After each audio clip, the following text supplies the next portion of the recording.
Satu kata dua patah kata saka Pak Ustadz mengko terus ditutup karo Mbak Ayu. Ya monggo Pak Anubar Burhanuddin. Paring pangandikan ingkang kagem sangu para lenggah, para sutresna budaya. Ya. Nggih, matur nuwun. Engko ndak selak wengi. Nggih. Pokoke kahanan kaya keten iki seneng ya seneng ning aja ngantek lupa diri. Nggih. Ya tetep kita nglungguhi le dadi kawula ki nang donya ora bakal suwe engko kudu neruske laku pindah ning alam pemburine gek kamangka nalika pindah niku sangune ora ana liya kejaba mung ngamal dadi aja ming dintekke nggo golek dhuwit wong dhuwit sesuk ora gegawa iki ming sepatah kata sepatah kata Ngerti mau rasa. Akeh nyembere nang aku terus no. Ya kabeh. Kabeh niku aja mengkur mari mati golek dhuwit wong kok tuwas ming ora digawa, tetep gawe ngamal. Ngamal niku ngapiki Allah, ngapiki sepadha-padha. Nek sing muslim le ngapiki Allah nganggo salat, terutama wiyagane iki pokoke salat tok. Nek kon zakat roh haji cetha ra metu. Wis jelas ya sisi cetil kere iki jelas. Dimeng niku nek zakat haji mung ngenteni yu cangik jajal engko metu apa ora. Ning dinteni niku nggih. Terus sing nomor loro ngapiki sepadha-padha. Ngapiki sepadha-padha niku diniati ngumawula ning Gusti dadi rasah nuntut kesempurnaan saka wong-wong utawa saka sepadha-padha sing kita apiki. Sebab ya engko kadang kala ngapiki ning balesane ra apik ngene biasa. Iya apa meneh karaktere akeh semene iki mestine ya akeh. Ora iso wong akeh semene karaktere sitok kan ora iso. Mesti karaktere pepak. Dirurui uluk salam len jawab Jawa. Wong ra iso masalahe. Nih, assalamualaikum, ngece, ngono ya no, sing ngono. Ya rasah nesu njak ya maklum njak karakter wong ki pepak ngono lho. Dewe-dewe iki.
Matur sembah nuwun ya Nak. Ya. Karo mbak-mbak sing wis mbuka swasana ning limbukan bengi iki ya.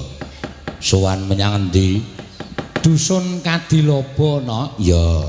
Ngadani gelar budaya merti dusun sing bebarengan sesarengan makarya karo panjenengane Bapak Dwi minangka dadi wakil rakyat saka DPRD Kabupaten Bantul. Ya, matur sembah nuwun tanpa pepindhan. Ya, sing sepisan kuwi awak dhewe wajib ngaturake panuwun tanpa pepindhan, muga-muga apa sing dikersake dening para bapak-bapak pepundhen pini sepuh mitra kawruh sing lenggah ning Kadilobo kene iso nampa barokah saka panguwasaning dat kang murweng dat sing sedya bisa kasembadan sing dijangka bisa keturutan ya ana amin sing dijaluk pancen ngono angka loro ya kuwi peresmian kampung Kentongan kampung Kentongan ya saka panjenengane Bapak Kepala RRI Pusat ya sing padha bakal nganunake jenenge menghidupkan lagi Kentongan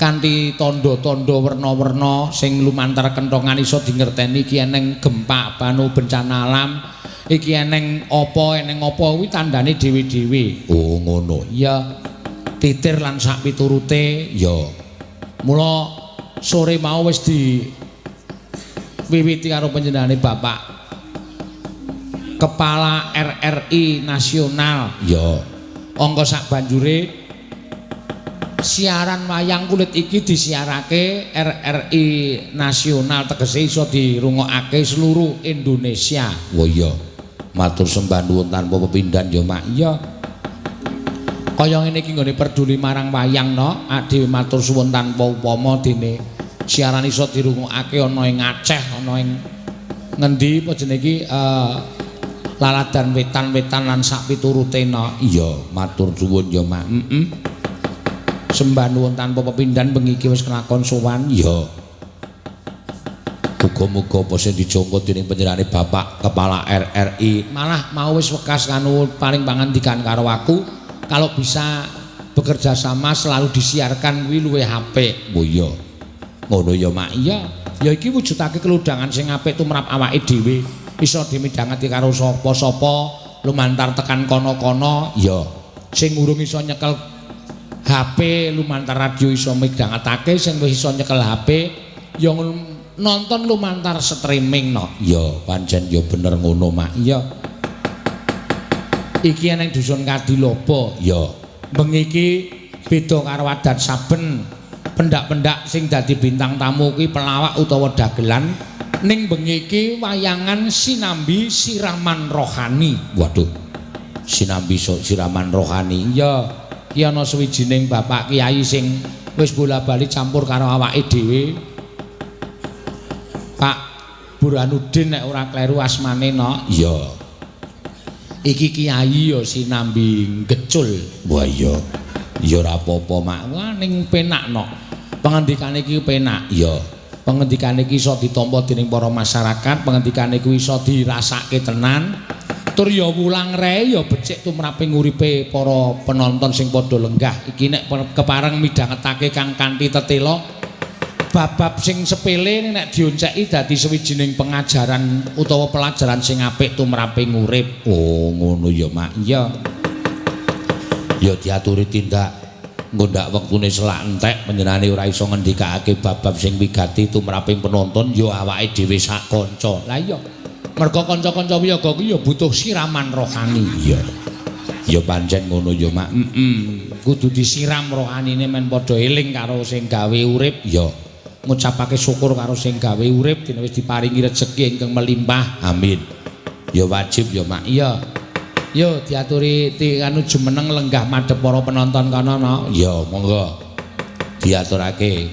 Klintang-klintang mbak androng bel klingklong.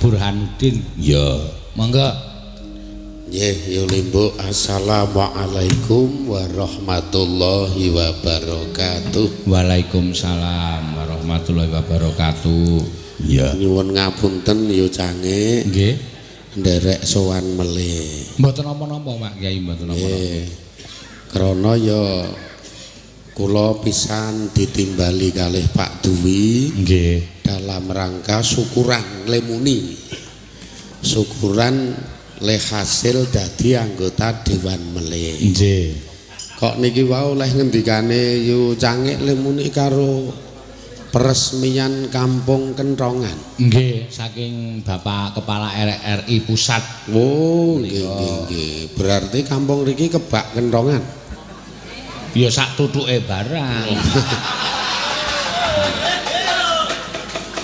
oh Kentongan iki nggo tutuk nggih nganggo no ya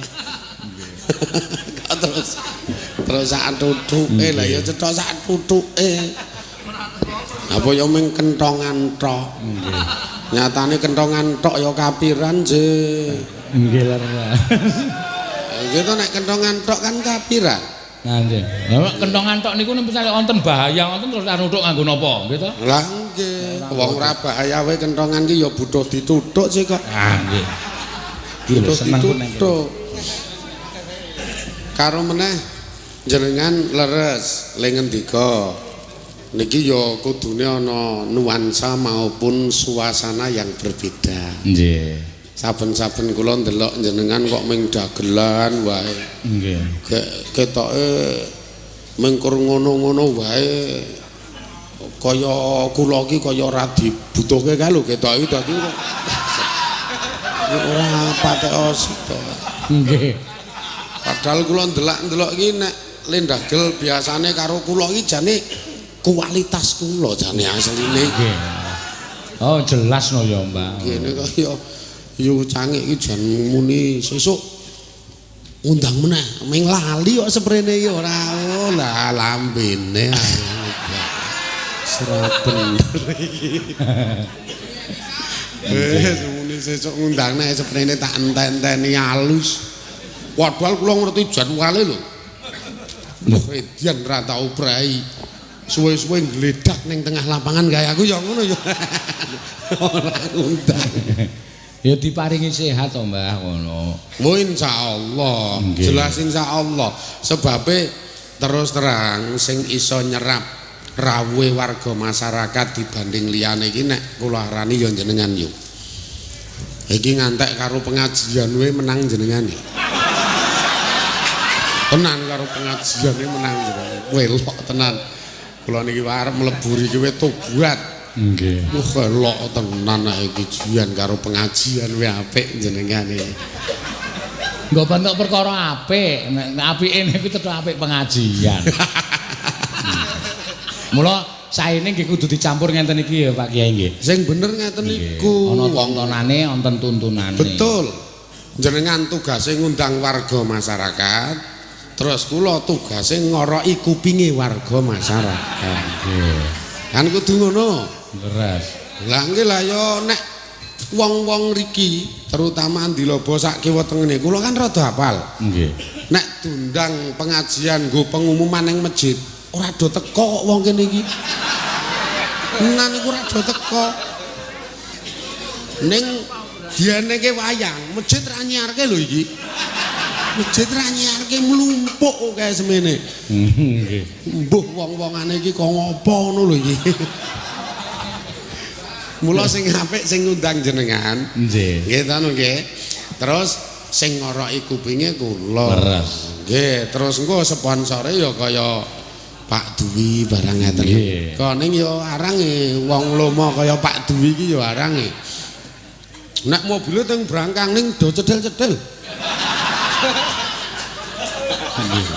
lho jenengan ning Dilobo ping pira pisan to nggih cetha pisan cedel-cedel wong kene iki niki mulane pisan niku ping pindhone memang anane jenengan mengke rada nggawa-nggawa kula niki insyaallah ya cara lemah garing niku kesiraman banyu dadi malik rada teles niku yo wiyagane niki wong niki gegaringen iki asline wong-wongane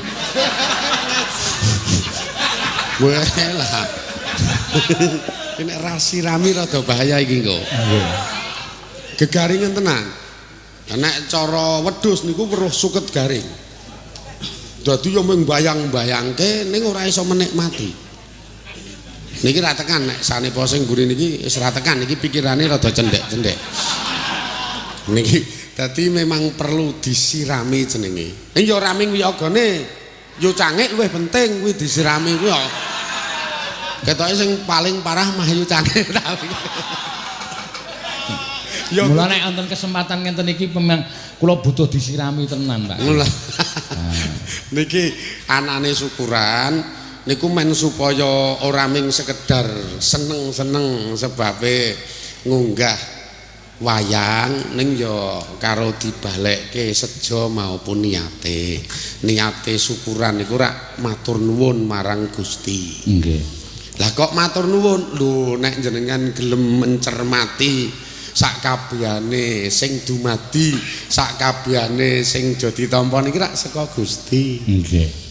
Kaya persun iki perseorangan wong-wongane niki do sehat-sehat ngantek do iso rawuh nang kene.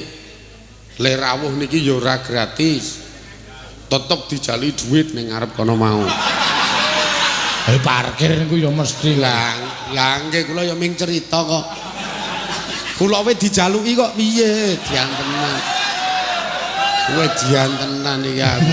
Kula ya grenengan jan panitia iki matane piteng aku ya. Ning ya maklum. Ya maklum lah karang sowan ning kalangane Yulimbuk iki ya langka kok ya dadi ra tek dikenal. Lho iso do cucul duit ngantek do kersa rawuh lenggah ten mriki niki tak sakjane oleh pinjaman nikmati Gusti Allah sing niku kudu disyukuri. Arape maksude arape Qur'ane ana. Dawuhe dalil iki ana. Ning gandeng nang kene ra usah diwaca. Ya ora usah diwaca wong ming do radong kabeh kok diwaca. Guang-guang apa? Bareng sakniki nek Pak Kyai ngendika kaya ngaten bahwa hiburan itu napa nonton wayang adadarinya. Nggih. Wonten lho sing wayang niku sirik musrik ngoten niku pripun ayo. Wah lah nek wong saiki iki pancen wonge terlampau modern kok ya. Ning kebablasan, maksude modern ning kebablasan. Mula bener sabda pangandikanipun Gusti Kanjeng Nabi kae. Setiap tambah taune iki engko anane ming bakal suda keapiane ning tambah keelekane. Iki tambah taun kok apike suda eleke tambah, apike suda eleke tambah ngono kuwi. Termasuk salah siji contoh tok lek wae sing jenenge anane wayang kikit mbiyen adem ayem, ora ana wong ngritik, ora ana wong nyacat. Malah kepala ngalem, kepara akeh sing do rawuh nek mbiyen. Ning gandeng taune tambah, saiki wonge kemoderanane kebablasan ana wayang nyacat endi sing sirik, endi sing bid'ah ngono kuwi. Ning iki kudu ditampa kok ya. Dicacat ya men sing penting payu ngono wae ra nggih.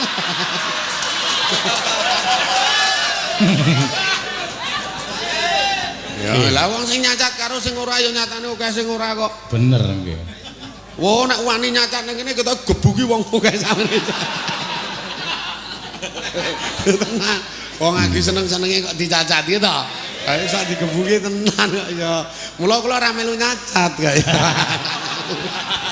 Ora ngerti alasane sampean ora melu nyacat ngerti Pak Kyai. Napa? Mergane diundang. Jador ora ngundang we suudon.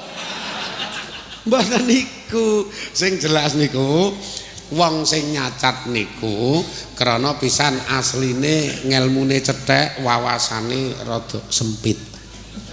Asline niku lho, wawasane iki sempit, ngelmune cethek. Beda karo niki, randhe ngelmu blas mah ra nyacat. Iki kan ora do nyacat niki. Nggih. Ora ndek bahan go nyacat sing jelas niku. Malah apik sing ngeten-ngeten niku. Mula kula serawung iki seneng karo wong kok ngeten iki. Wong piye-piye kula iki ra dicacat. Piye-piye ra dicacat. Mula seneng nek awor karo wong sok rada ndeki-ndeki wegah aku. Lah piye-piye kleru. Wayangan sirik. Lah sirik iki nggo ndi? Kula takoni ngono iki ya ora iso nerangke jejebule iki yen kae. Oh lah kowe mung waton mangap aku ya. Oh nyacat sirik tak kon nerangke sirike nggo ndi ya ora iso. Wes kowe mesti ra tau ndelok wayang. Ya wong sirik kok, lah ya sirike nggo ndi aku ya ngeten niku. Ora iso nerangke. Mula pokoke mang teruske wae. Wong asline ra sirik. Nggih. Santai mawon wis. Kok nek ana wong muni sirik, kula sing ngadepi. Ora mbiyen-mbiyen.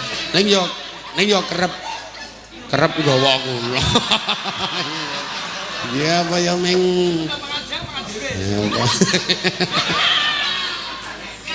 Kaya ming arep meneng wae. Nah ya mengkor gubruk-brukan gek kono sing metangkring. Main mboten sirik.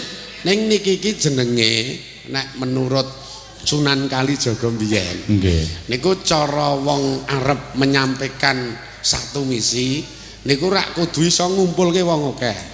Karena pengen menyampaikan satu misi. Kayak nek dadak diparani siji mboko siji kan kesel. Oh kae semene nek marani siji mboko siji ngentekke wektu. Nyayahke rembug.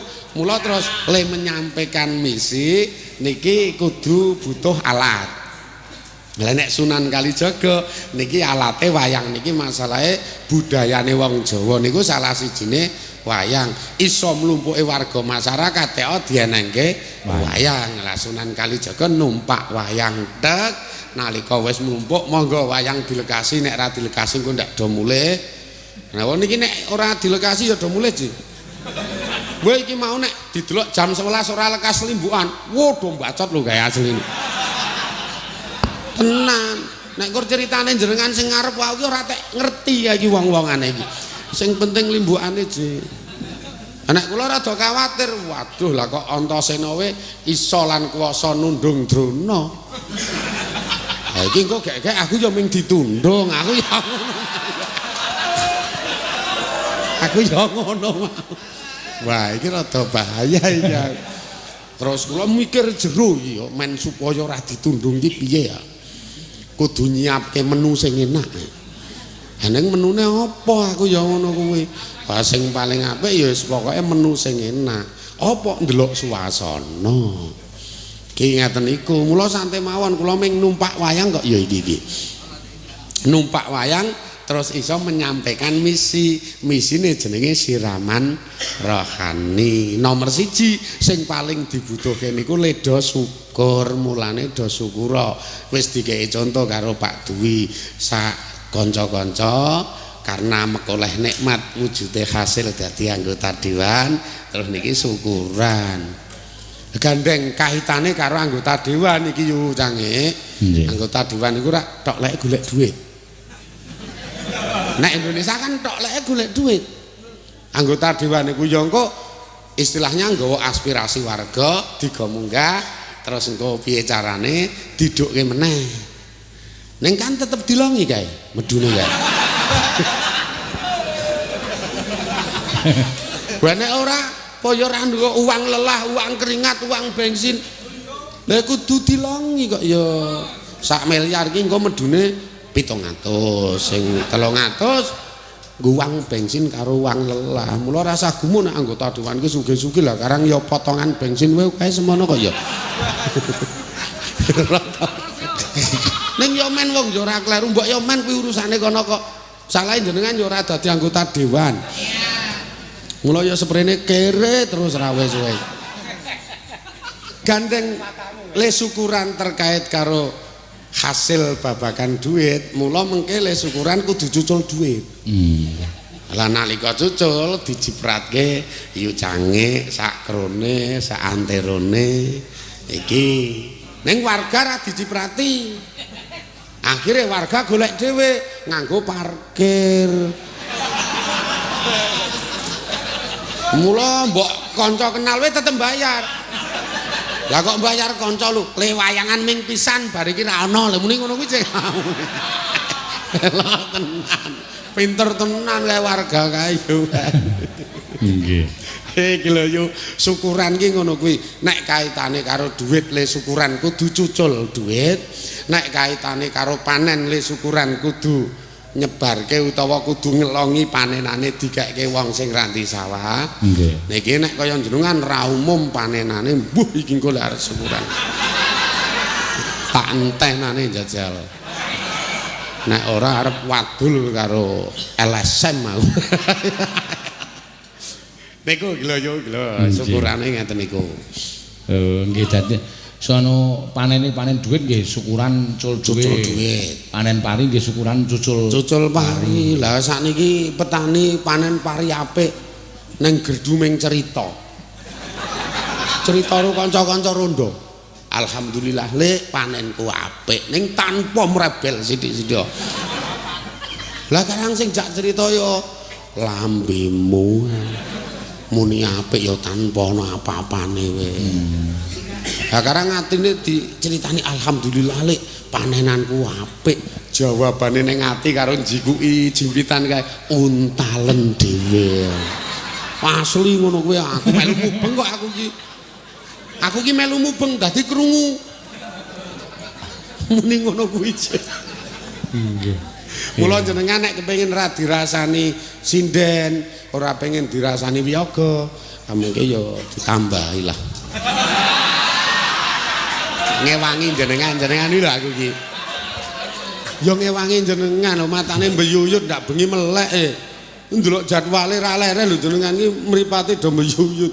Kula ngantek kalih cah kula niki grenengan. Wah hebat lho yo cangkuk dituweh tenan. Ning kae ra tau seneng blas. Ha piye bengi nyambut gawe awan wis mesti mbangkong, cetha mbangkong iki. Lah nek ora yo remuk ae to. Nggih. Awan mbangkong. Ya bener kok ya turu kula nek. Lah nggih jelas beda karo kula. Kula iki ora tek sugih bengi ya temandang dela ning tetep awan isih. Lah iya ta. Wis iki temandang niku tahajud napa-napa? Lah iku kan fakih dhewe-dhewe. Oh. Dadi nek tak critake nang ngene wong sing ra fakula, ra tekan pikirane tak omong. Pokoke temandang ngono wae. Iki kula temandang dela awan santai. Dadi selo ndelok acara kok selo ora agenda. Nek kula mesti iso mancing barang. Nek ngejak yu cangik ora bakal iso mancing. Tunggu ngono kuwi kok ya engko bengi tugas. Dadi penak kula asline. Nggih. Ngene iki lho urip ki asline. Ya kula syukuran tetep. Kelas kula mbayari ning angkringan. Iki kelas kula. Enak ta? Nggih. Ane mbayari ning angkringan iku malah kajen lho Pak Kyai. Kajen banget. Kajen bayari kanca 15.000 limapit. Bali sik ya, Bos. Wah enggak bener jenengan. 15.000 jenenge Bos. Bener yo jenengan. Muga pangkate ya. Aku lagi mbayari tangga wis rada suwe entek 4,5 kok 12.000. Ming entek 4,5 seprene isih nyeluk bos kok saiki. Wedan pangkatku geseh. Wingi kiai je saiki ganti bos. Paitan 4,5. Kula hitung le nyeluk bos karo 4,5 luwih akeh le nyeluk bos saiki. Ketoke wis 6.000 pira ngono tak hitung-hitung kae. Ya, sithik-sithik entuk anu to nek akeh duwite ya sedekah duit, nek entuk pari sedekah pari. Ya, entuk kesenengan sedekah kesenengan. Betul, nggih ngeten niku. Mula niki gandeng warga ya butuh kesenengan gitu. Ya ora kula terus sing kon gedebus kok ya. Lah apa ya kula omong terus iki nggo ngopo iki 10 iki. Kula tak leren dela. Nggih. Kita terus niki muni sikik terus engko teruske meneh. Oh siap. Ngasip, kula tak leren dela engko. Yo cangik lah yo kaya kula yo arep ndelok barang jaya ning kene. Ya, karepe Pak Burhanuddin kon nembang. Ya ora apa-apa nek linggo nang kono lenggah nang kono ora apa-apa. Ya. Nek nganti rada kepiye? Ya. Mergo kiai iki kudu tenan lurus nek ndelok sinden joget terus malik ngono.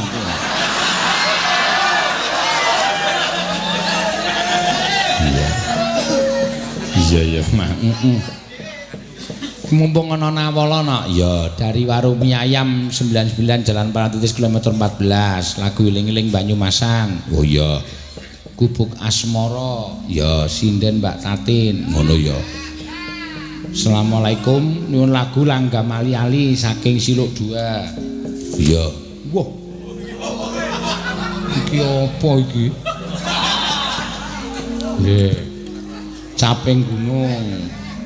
Mides Pak Tono, Taman Kuliner Angkluk Sari Kretek. Ya, wah.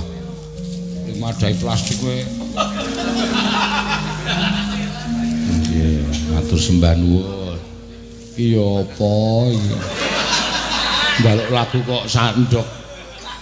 Satendok gemak cakar. Ya wis ra apa-apa to, wis pokoke tak syukuri kok no, ndak tukani Pak Kiai ya. Aku entuk ndok gemak rasa syukurku tak ratake sinden-sinden. Nah. Bangane do mbayangke ndok luwung do mangan ndok gemak. Ya matur sembah nuwun nggih. Nuwun napa niki? Tembang tresna. Oh iya, Kembang Tresna Liwung. Matur sembah nuwun. Ya, caping gunung sik. Ya, saking Angkruk Sari. Sapa sing kepareng nyekar? Mbak Anting, monggo Mbak Anting. Ya. Jumeneng Mbak Anting. Amit sewu karo Pak Kiai. Ya.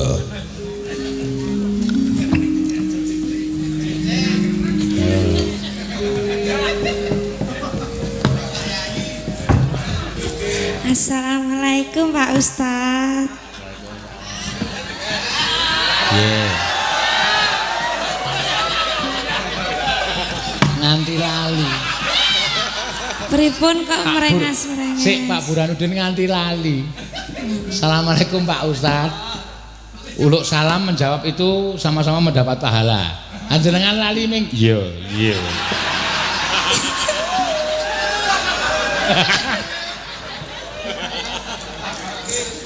Kok malah guyang-guyu Pak Ustadz? Aja tok bebeda meneng wae kuwi. Mangga. Nggih. Dibawani Caping Gunung Madura, Mbak Anting. Ya. Madura. Gagrak Madura, Gagrak Madura ya.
Keruk barang karo ki cara Madura keruk.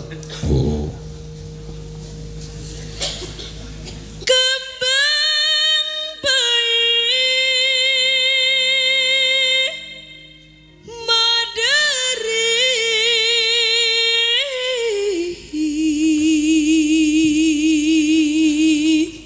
Senang.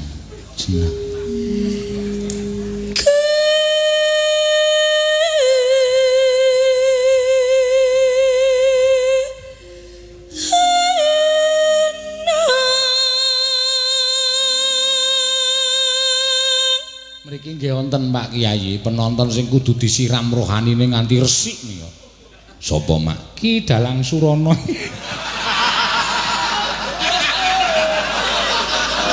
Iki ora mung diresiki digebek kudune niki.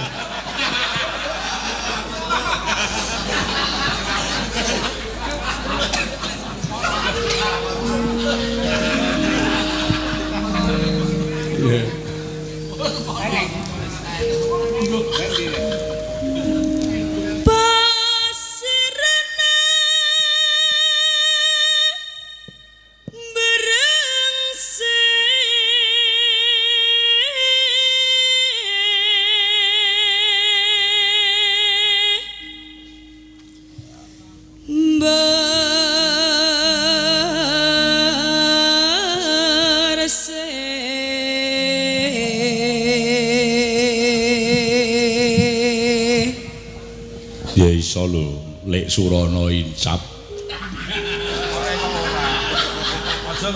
Dek iki lek insap. Insap harmoni piye? Umpama salat kae malaikate ming. Dipaido pisan. Ya. Monggo.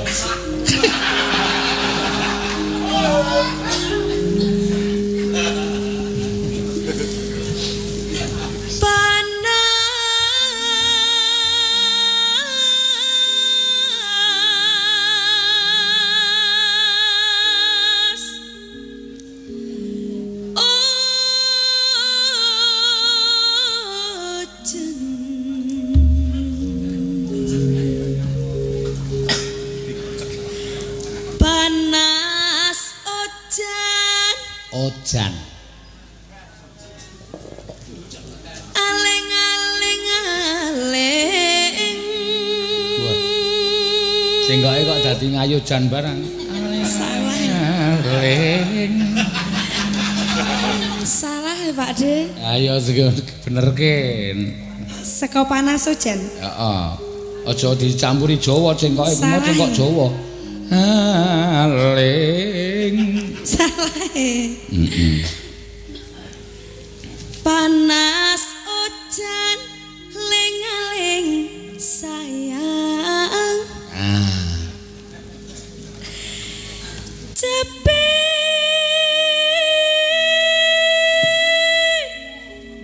gunung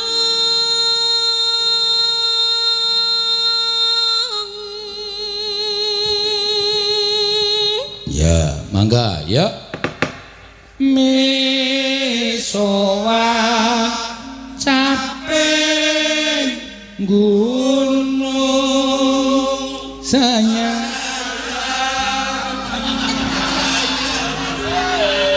wagu ya make bineka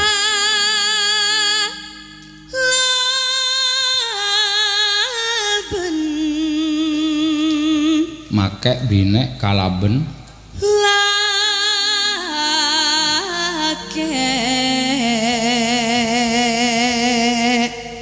make binek kalaben lake iya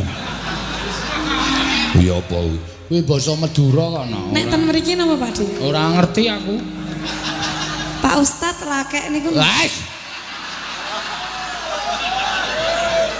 saedan lah kok ndak pareng ngerti kula Pak De ndak pareng urung umur sesuk tak kandhani nek wis gedhe kula pun gede kok semester 4 tok gedhe kuwi 19 tahun sekolah sik sing apik Inumane sing banyu sing Inumena son berse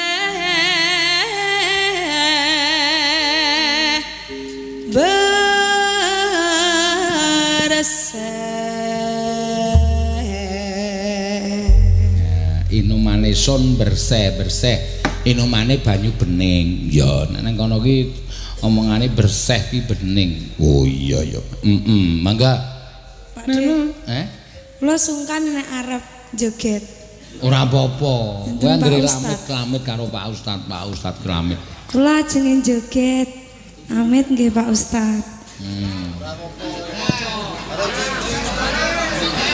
tapi kula nek joget kalih cincing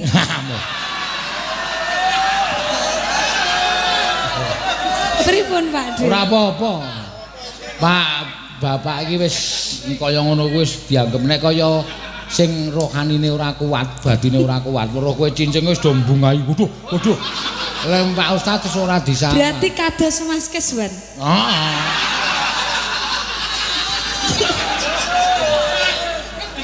gitu dadi kowe itu ada kowe bisa mbedake batin sing kuat karo batin sing ringkih ki iya ora bakal kengku kaya ngono embane kaya nek nang nggon wayang ki begawan abiyasa kae mbok dibeda karo wong wedok ayu-ayu tetep ora pengen meneng wae tok iya mangga nggih ki jaman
Kowe kaya le joget ora los ngono ya. Nganu.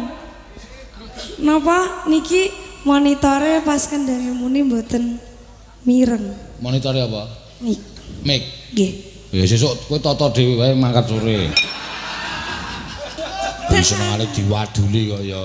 Ha iki ketutup tembok-tembok iki lho nek Lenata son angel banget mau sore mau pancen gemrunggung. Iya. Oh nggih, kok jenengan mboten nata?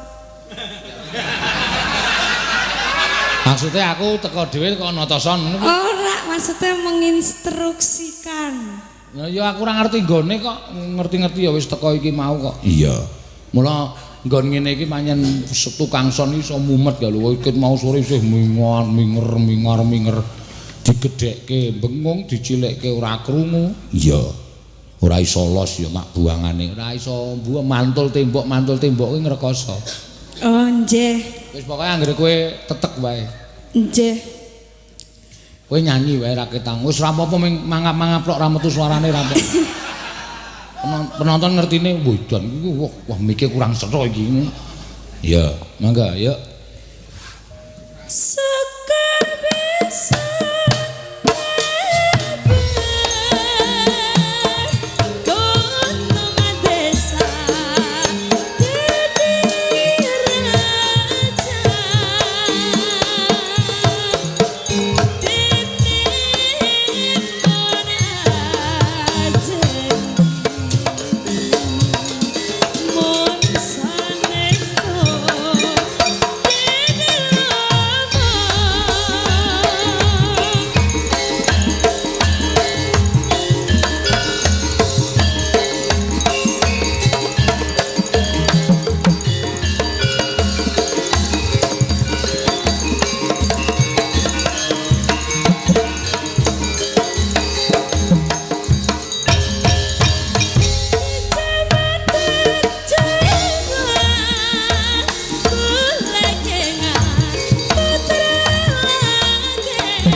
Aku salah.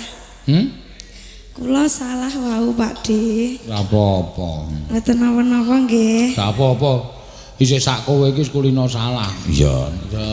Mbak-mbake kae salah wis ora. Melu mayang lagi pirang dina. Heeh. Yo. Sekar bisa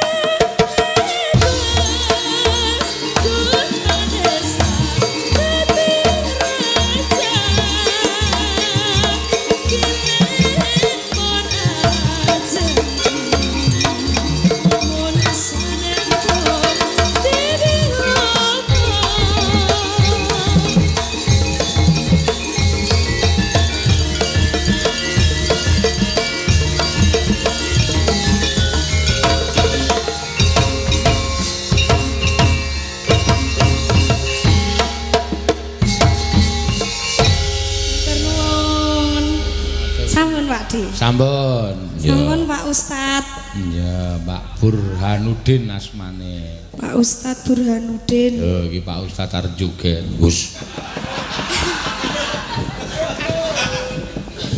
Iya ora joget yo. Nggih, nggih.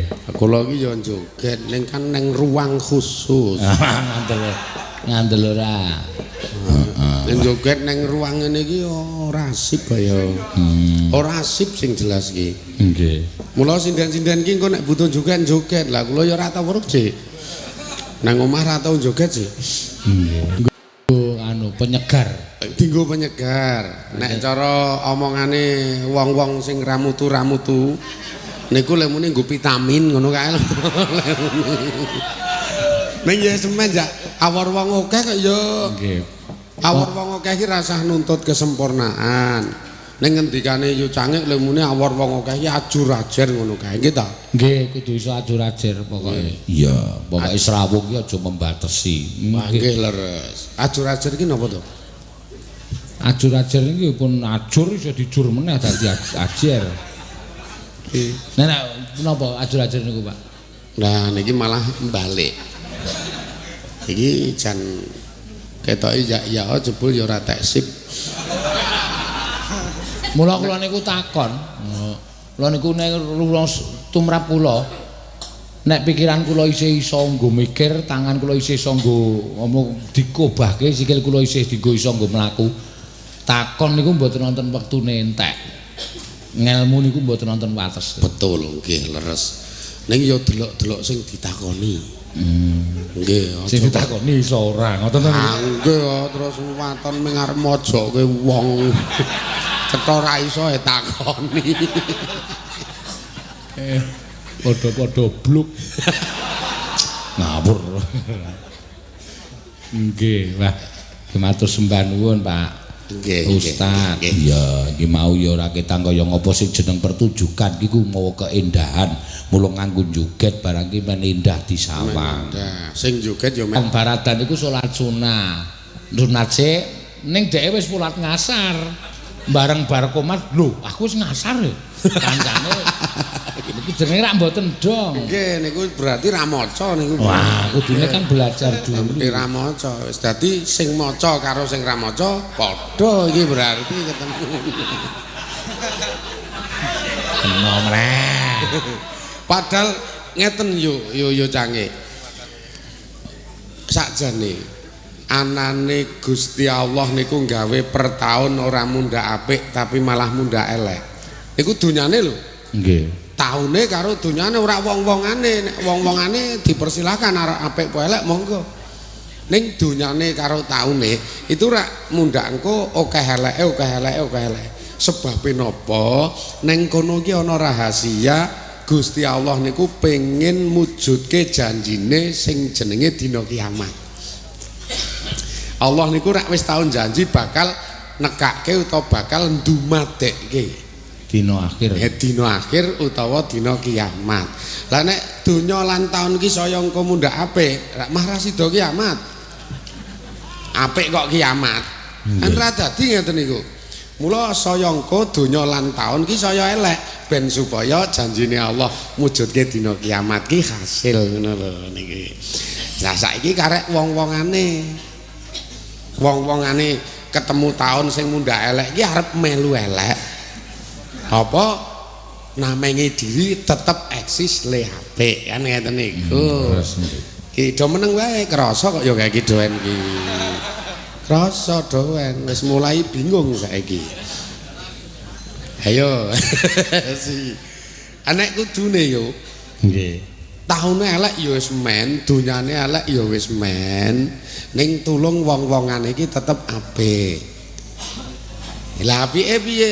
Ya werna loro.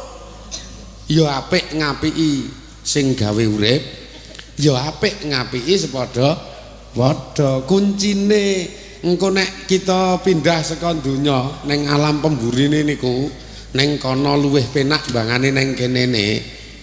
Jenengan percaya ya kena ora ya kena. Wong ora percaya kae ketok iki ya calone do pindah niki iki.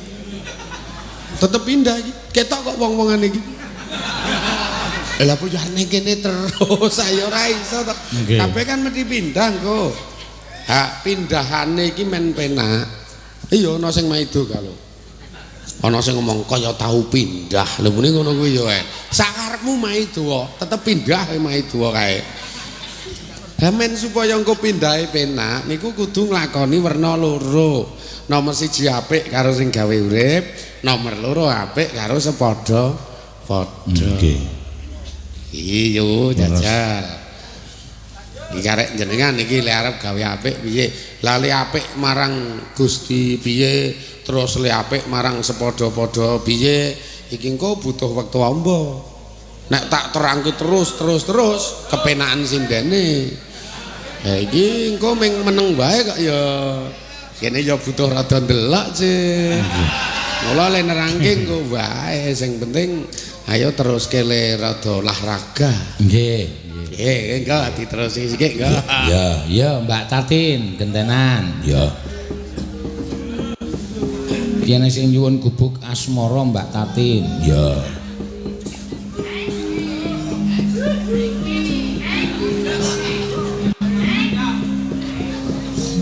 Nun sewu nggih Pak Ustad. Joget wani piro? Orang sida kok wis kon joget. Lagi wae ngadeg lho.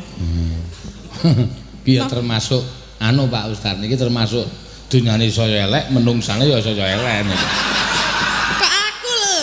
Wong kok karo Pak Ustad kok ngerti wani pira ki njur anggepmu? Lah nggih, aku lagi timik-timik kok joget lho. Langsung ngoten niku. Oh ya ora apa. Sing elek sapa nek ngono kuwi? Lho ora ana sing elek, pancen ya sindenku kudu joget. Pak Ustad ngelingke, Pak Bu Andri ngelingke. Nganggo joget. Ora nggih, paling mboten nak assalamualaikum ngoten. Kok malah joget lho. Ngoten niku. Berarti elek ora iki? Apik. Sembrono ora. Iya. Nah, kowe kudu. Nggih. Enggak. Gubuk asmara, Pak. Eh? Gubuk asmara. Oh, sing ganti aku cah. Ketularan no. Apa? Ketularan. Iya. Ketularan. Ki ya akeh banget nawala saka apa jenenge iki? HP iki sing nyuwun. Oh iya. Salah satunya ora tak waca kabeh. Ya sapa, Mak? Pepundenku, Pak Tumiyono. Oh iya. Sing anu Direktur Utama Perwita Karya. Iya. Di nyuwun bajing loncat engko Mbak Ayu sing kepareng nyekar. Oh iya, ngono ya, Mak. Iya. Iya piyayi ana ning tresna karo budaya. Iya. Pendak sasine pendapane wayangan. Iya. Matur sembah nuwun mengko diaturi, Mak. Yo, gubuk asmara sik. Ya. Nggih, ngagem bawa mboten? Nganggo komplit. Iya. Kaya termasuk dunyane elek wong elek kaya.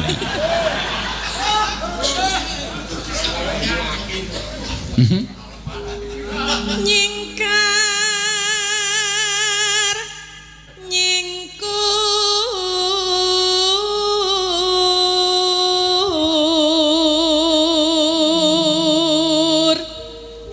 Wiwitane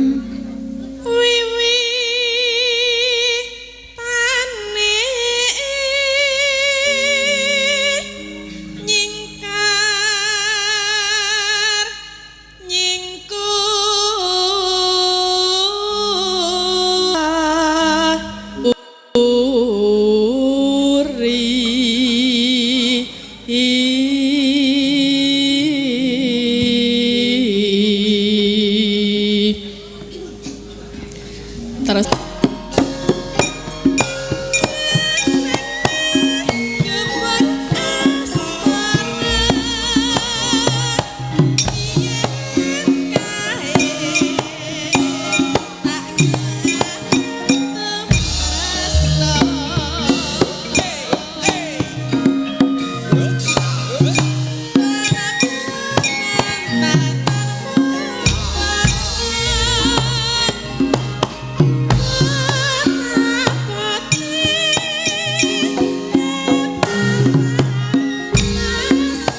nenone cedhatan sajroning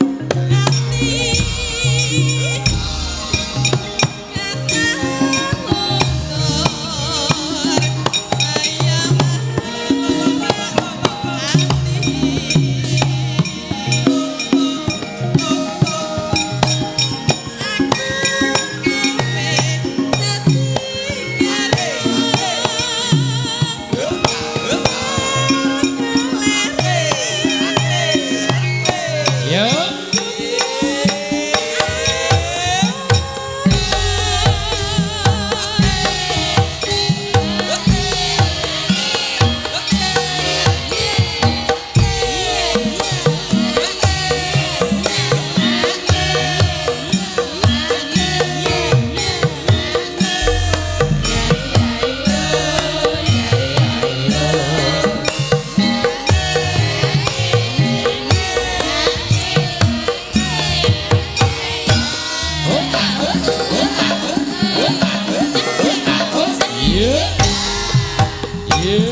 diaturake gubuk asmara. Ya, ngono ya, Mak. Sing pirang-pirang sing keparang dirung iki ana sing nyuwun gending Banyumasan, pesindenipun saking Cilacap dilalah pas ora menyang no. Ya, bali ning Cilacap. Ya. Terus iki tembang kangen saka Pak Leo Angkringan. Oh iya. Pak Burhanuddin pun ngastara kok dereng. Mpun nek mpun kula caos rek niki rek akeh banget iki lho. Wong kok tak kira arep ngedum rokok ora ana. Iya, rek ling maringi Pak Leo akeh banget iki. Nggih niku wau kula ya weruh.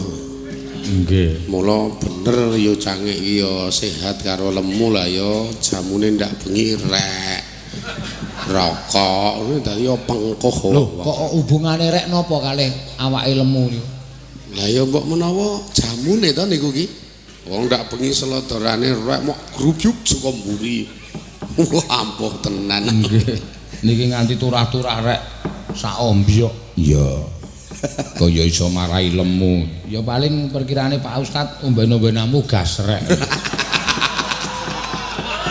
Ya ora. Nggih.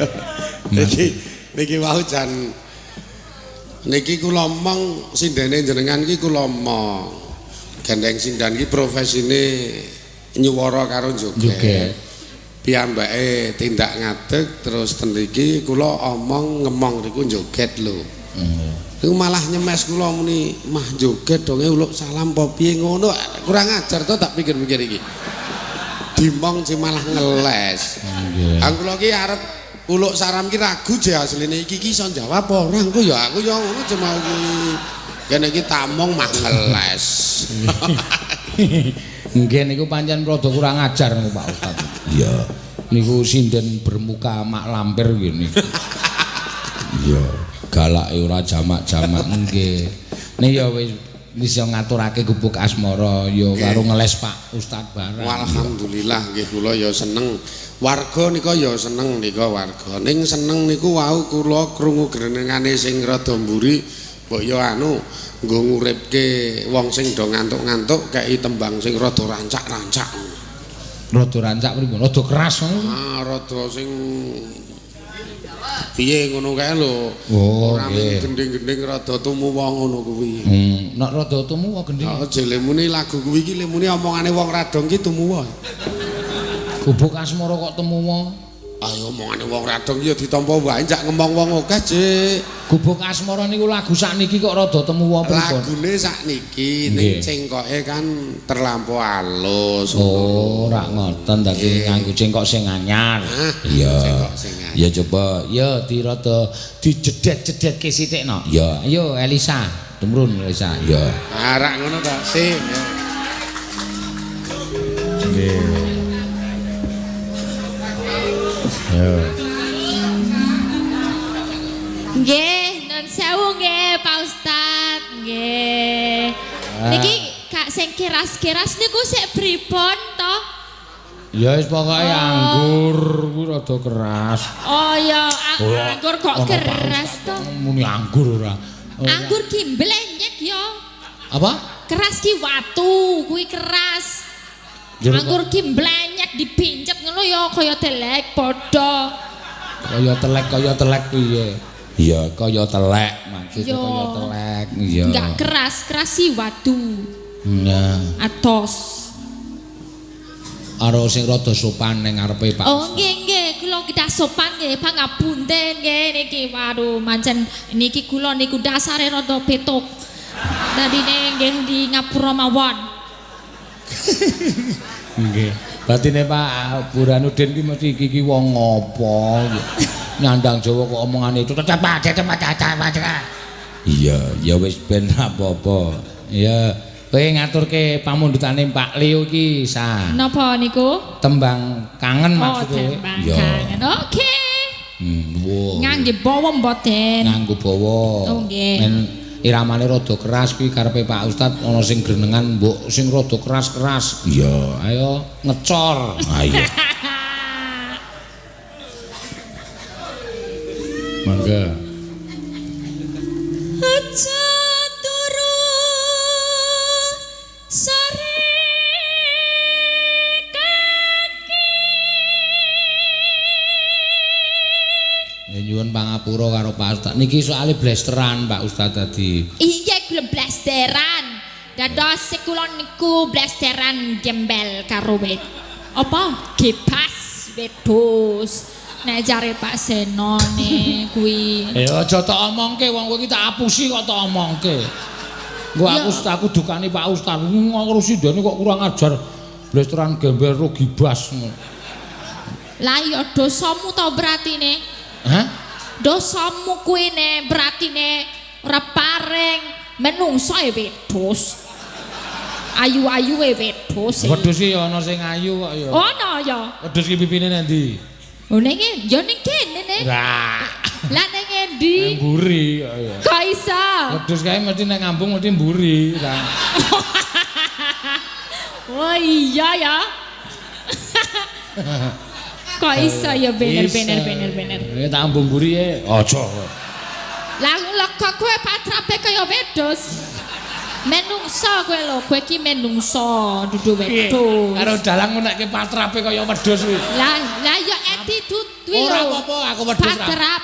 Aku wedhus ra apa-apa, sing penting aku iso mbayari kowe. Wah, bayari ya omong ning angkringan. Angkringan iki kelasé beda ya Pak Ustad ya. Paitan papat 4.200. Makasih, Bos. Lah iya wi Pak Ustad, nek Pak Seno ya mosok angkringan ya munggah sithik. Ben dina wayangane. Masa nek nyuguhi ya mung sop-sop loncoman. Rawangun ya nek daging-daging wedhus po piye? Njajake wiyaga, njajake sinden ning restoran mewah ki ora bakal di matur nuwun ya Bos, ora bakal. Iya ya. Liwat ngarepe we tanpa noleh. Ming ngelapi cangkem. Ora krasa nek sing bayari aku monggo. Iya. Ning angkringan ya berarti. Wong ning angkringan jajake kanca-kanca sing nganu do ning angkringan kuwi. Telas pinten Pak Jenengan? Sementen nggih. Pun mboten sah bayar. Wis tak bayari ra ketang mintek 1.200 sih. Aku arep lunga. Makasih ya, Bos. Ya.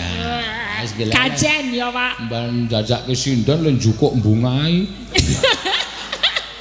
Kudune es teh men njupuk jus apokat ngono. Ayo, soda gembira sanane iki lho sing rebab senengane soda gembira njupuke. Awak ngombe. Ora apa-apa bose ra ngerti. Carane ngombe soda gembira ora iso kok. Apa soda gembira? Ha kei susu kei sirup kudune dinehi soda lo dudak. Ora kuwi dombe dhewe-dhewe. Lah diombe dhewe. Sirupe dhewe. Susune ro sirup disendoki. Sendoki. Terus diglontor. Terus dikopiok ning weteng ayo wagu tenan. Padha wae. Bareng ngono terus ngene iki. Ngopo e? Aku kok ora gembira-gembira ya. Angger utangmu sah ya gembira. Iya. Ayo.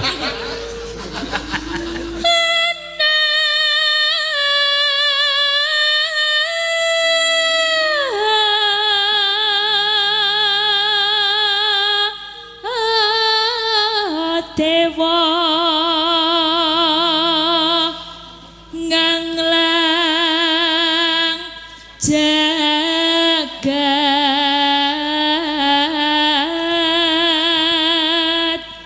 Iki ya termasuk suluke Njeng Sunan Kalijaga. Solo Kanjeng Sunan Kalijaga. Iki ngelmune Njeng Sunan Kalijaga. Aja turu sore kaki ana dewa nganglang jagat. Kuwi suluke Njeng Sunan Kalijaga nalika mulang karo putrane Njeng Sunan Muria. Kuwi ora. Nggih Pak Ustaz. Kok ngerti sejarah barang e? Lho padha. Kok cerdas utekmu? Utekmu ndasmu. Ya aku gumon ngono. Gumon sebagai murid ya aku gumon ngerti sejarah. Nek ora sing nyuwara kowe wis tak vonis. Wah. Ya, ning gandeng kowe iki wong blasteran, omongane ting percotot ra masalah. Lah apa basa kramane utek ki apa? Pikiran. Pikiran bahasa Indonesia. Wis pokoke pikiranmu. Oh iya. Aja utek-uteki kasar. Oh iya oke pikiranmu. Oh, arep uteke kaya ngene iki sing goleke sandang pangan kowe ya. Iya jelas bosku padake. Ndasku. Wah. Apa? Ndasku ben ngarepku.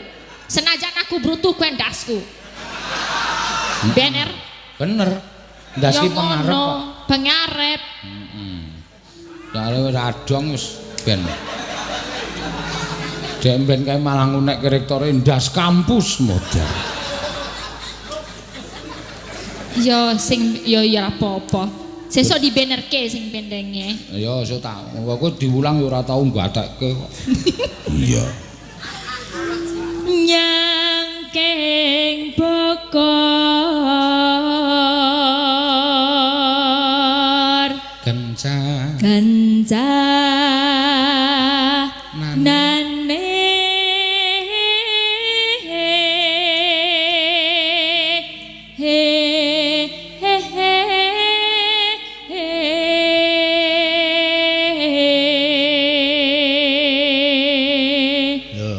mulangane Njeng Sunan Kalijaga iki terus lagu gundul-gundul pacul kae.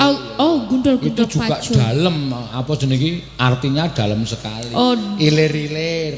Oh ya ilir-ilir tahu. Oh iya. Nek arep ngerti artine takono Pak Ustaz. Lah kok ora takon kowe? Jare dalang. Dalang mudal-udal biwulang. Berarti nek takon Padalang sing bener Padalang apa Pak Ustad? Oh Padalang jare Pak Ustad. Jare Pak Ustad Padalang sing iso jelaske. Soale Pak Ustad yo ora ado. Wah, padha wae. Dadi meng lempar-lemparan. Iya. Isi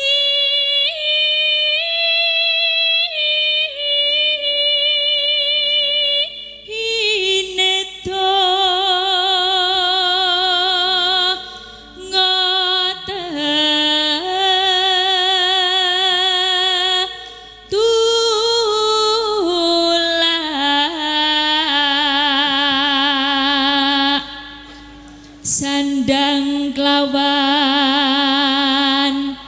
pangan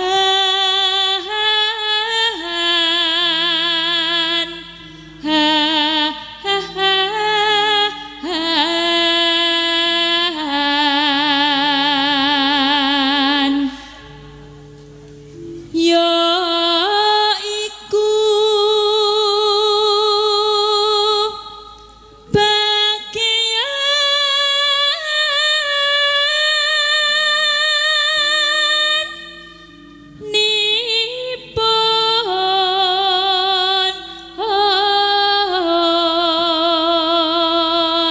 wong meleksa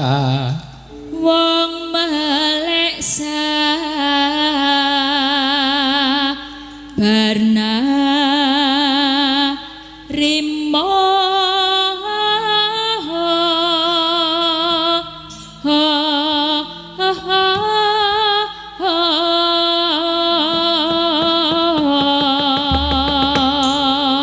ya mangga tembang kangen dados yuk.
Ayo sing dikarepke ngene iki mau no. Iramane sesek iki mau ya ento.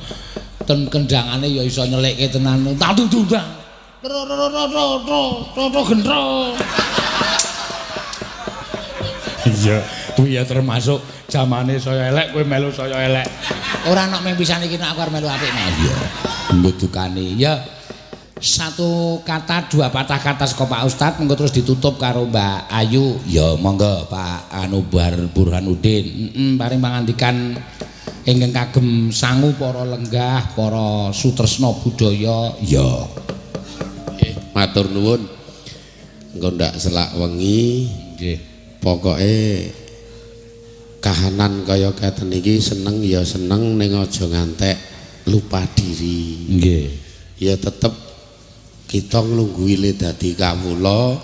Kawula ki nang donya ora bakal suwe engko kudu neruske laku pindah ning alam pemburine. Gek kamangka nalika pindah niku sangune ora ana liya kejaba mung ngamal. Dadi aja ming dintekke nggo golek dhuwit, wong dhuwit sesuk ora gegawa. Iki ming sepatah kata. Sepatah kata. Ngerti mau rasa. Aki nyembere nang aku terus no. Ya kabeh. Kabeh niku aja mingkur mari mati golek dhuwit wong kok tuwas ming ora digawa. Tetep gawe ngamal. Ngamal niku ngapiki Allah, ngapiki sepadha-padha. Nek sing muslim le ngapiki Allah nganggo salat. Terutama wiyagane iki pokoke salat tok. Nek kon zakat roh haji cetha ra metu. Wis jelas ya sisi cetil kere iki jelas. Dimeng niku nek zakat haji mung ngenteni yu cangik jajal engko metu apa ora. Ning dinteni niku nggih. Terus sing nomor loro ngapiki sepadha-padha. Ngapiki sepadha-padha niku diniati ngumawula ning Gusti dadi rasah nuntut kesempurnaan saka wong-wong utawa saka sepadha-padha sing kita apiki. Sebab ya engko kadang kala ngapiki ning balesane ra apik ngene biasa. Iya apa meneh karaktere akeh semene iki mestine ya akeh. Ora iso wong akeh semene karaktere sitok kan ora iso. Mesti karaktere pepak. Dirurui uluk salam len jawab Jawa. Wong ra iso masalahe. Nih, assalamualaikum, ngece, ngono ya ana sing ngono. Ya rasah nesu njak ya maklum njak karakter wong ki pepak ngono. Dewe-dewe iki. Wana sing nek jak omong ra semaur, ya rasah nesu. Wong pancen sing jak omong ki lagi budek ngono lho. Wilayah mesti to kadang jak omong ra semaur, kadang dirurui ning kono ra semaur, ning kita sok lara ati. Wis ngetokke abab sing dirurui mantuk kowe ra iso apa meneh kok mangap lho muni ngono kuwi. Kuwi berarti nuntut kesempurnaan marang wong sing kita apiki padahal kleru. Nek ngelmu jero wong kita apiki niku mung sekedar nggo golek keuntungane saka Gusti Allah. Dadi nek cara petani iki sawahe. Nggih. Iki sawah-sawahe iki ditanduri men apik sesuk sing ngekeki panen sing kono ngono kuwi. Iki nek ngono kuwi tentrem kok ya lho saiki muni ibadah ning butuh balesane wong liya dadi ya wis dadi wong ora dipalesan kok diarep-arep. Nggih. Leres. Nggih to sing dipalesan rak Gusti Allah. Mula do golek balesan ro Gusti Allah niku kelaku nggo para tamu kabeh kae ning nek Wiyagara Sinden ya ngarep-arep balesan saka yujange. Niku padha karo nganu lho Pak Ustaz, padha karo wong melakukan salat. Nggih. Niku melakukan salat itu hanya satu yang disembah. Nindakake dawuhing Gusti, nyembah marang Gusti. Ning sakniki akeh wong salat sing wedi kecemplung neraka, pengin nyemplung swarga. Le nyembah Gusti lali salat ning mergo pengen kecemplung bukan pengen nyemplung swarga ora wani kecemplung neraka. Lah niku kadang kula ya sok ngonten niku wonten lho sing wah saiki salat mbangane esuk dobong niku berarti le salat niku wedi kecemplung neraka. Nggih bener niku nggih ning terus lali le nyembah ana sing kecemplung swarga. Nggih. Mbok salat sesuk ben nyemplung swarga. Wong saiki wis kaya ning neraka. Nggih. Ora jenengan kae wong-wong kae. Kan kae rasane wis kaya ning aku sesuk wedi ya, Mas. kan saiki gandeng rasane wis kaya ning neraka, tak salat sesuk ben kecemplung swarga. Nek ngono kuwi terus piye? Nek menurut syariat agama sing rada jeruk meksa isih diolehke. Oh, tesih dientukke. Tesih dientekke. Dadi jenengan salat ngibadah liyane tek wedi neraka meksa isih bener. Jenengan salat ngibadah liyane arep golek swarga meksa isih bener.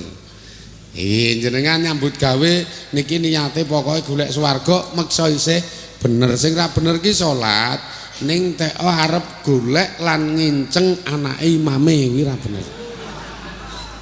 Ora bener nek niku cetha kok ya. Wiyaga mempeng-mempeng banget ngeten niki kudune sing bener nyambut gawe ning jebul nginceng salah siji sindene iki ora tek bener. Ya ora tek bener walaupun sindene gelem. Lho, ning ketoke sing gelem sing pojok entok niku.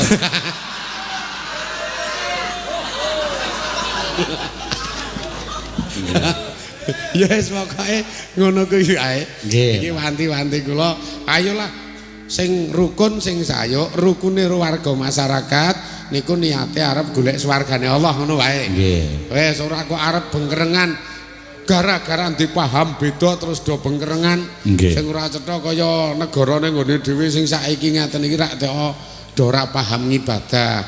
Ning pahame mengedeke gendera dhewe niku wis ora bener wanti-wanti kula niki. Monggo sing rukun apa meneh warga masyarakat Bantul lan sekitare ana huwak-huwak fitnah-fitnah maupun liya-liyane rasah dirasake sing penting muslim non muslim sapa wae rukun leda tetanggan karo leda paseduluran. Amin.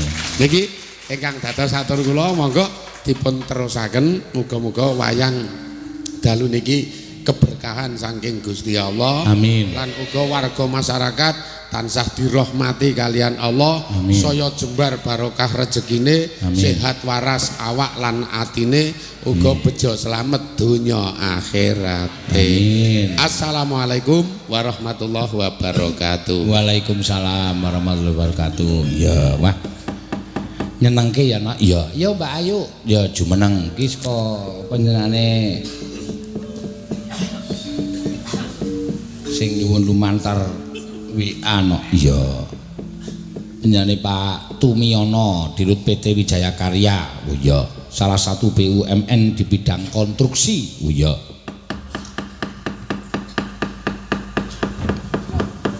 Nyuwun bajing loncat.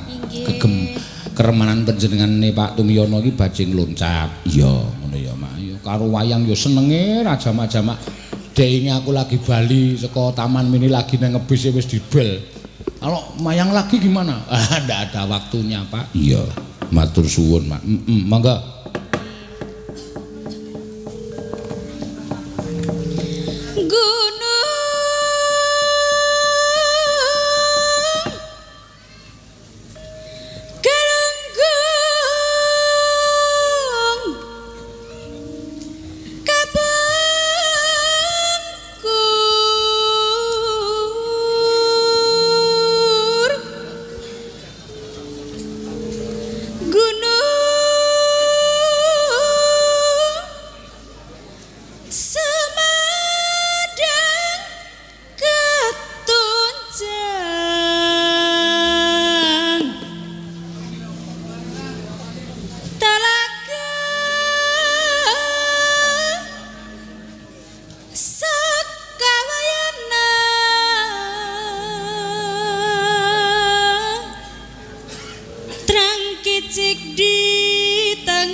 pati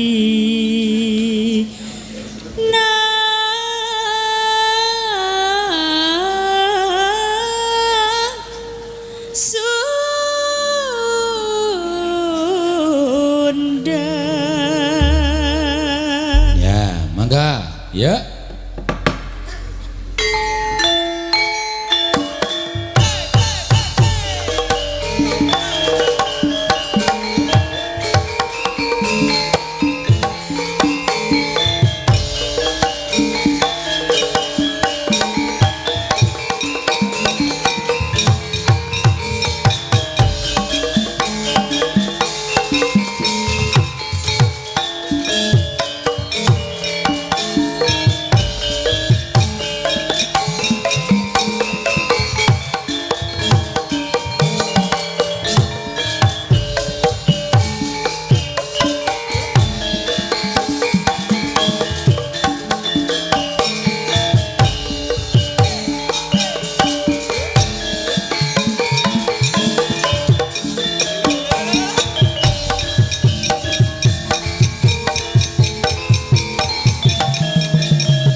Matur suwun Mbak Ayu. Ya, wis paripurna nak. Ya.